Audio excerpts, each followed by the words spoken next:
You ever just stop and think about how fast these AIs are? You type in a question and bam, the answer starts flowing. We're talking about models with billions of parameters, and yet they feel totally instant. It's not magic, even though it sure feels like it.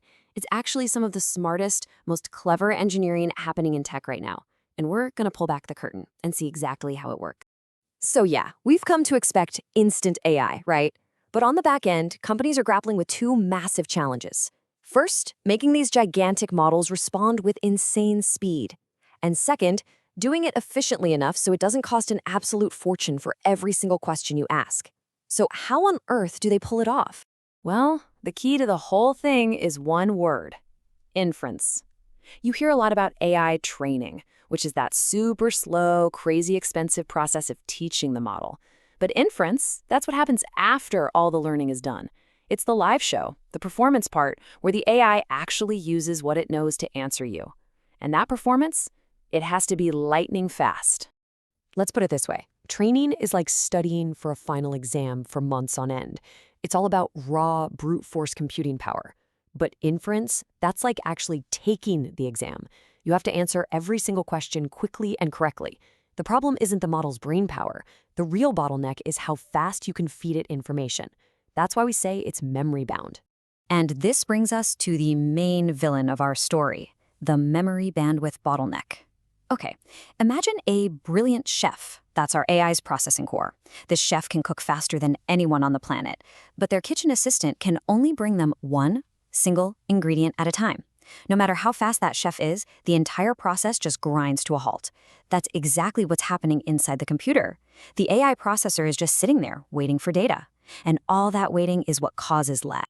So if you can't just make the assistant faster, what do? Well, you get clever. Engineers have come up with some truly incredible tricks to outsmart this bottleneck and make AI feel instantaneous. Let's dive into some of the coolest ones.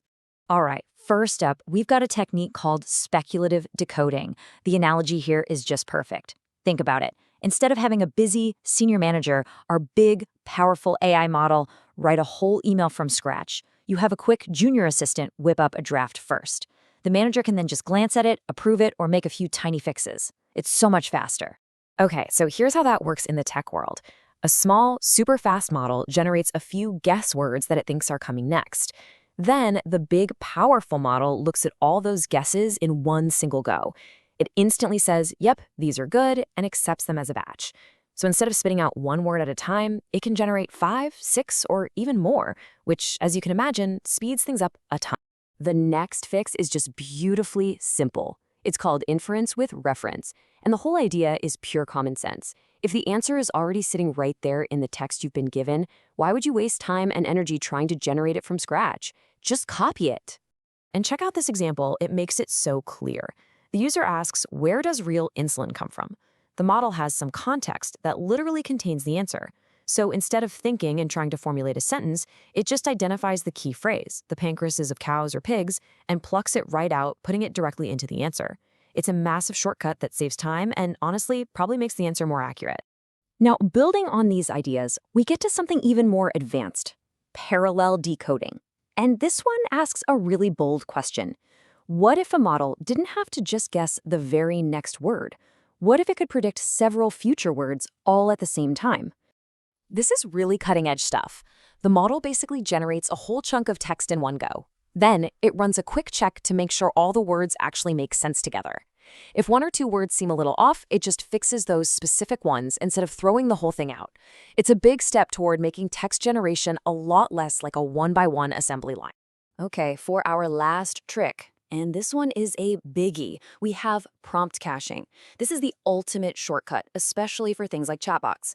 You see, when you're having a long conversation, the model has to reread the entire chat history for every single new thing you type. Caching basically says, hey, I've already processed those first 10 messages. I'm just going to save that work and focus only on the new stuff. And the impact here, it's just wild. By caching the parts of a prompt that get repeated, companies can see cost savings of up to 90%. 90! That's not a small tweak, that's a total game changer. It's literally what makes these long, detailed AI conversations affordable at all. And it's not just about the money. This is what you actually feel as a user. A latency reduction of up to 75%? That's the difference between an AI that feels quick and responsive and one that feels slow and laggy. It's a huge win for the user experience.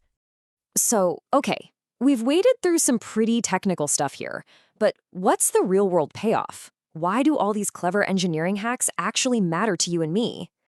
Well, this is where it gets really fascinating. If you take the exact same AI model and run it on services from 3 different companies, you might actually get slightly different answers. And you might wonder, why is that? It's because each company has its own secret sauce, its own unique mix of these optimization tricks.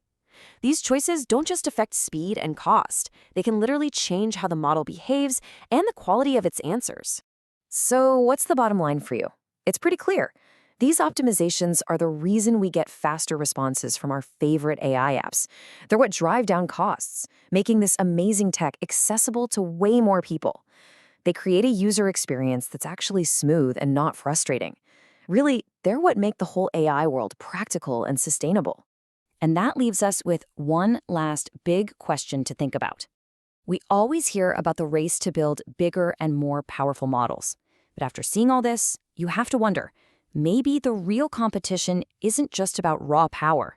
Maybe the future of AI will be defined by the clever engineers who figure out how to make these digital brains run smarter, not just harder. What do you think?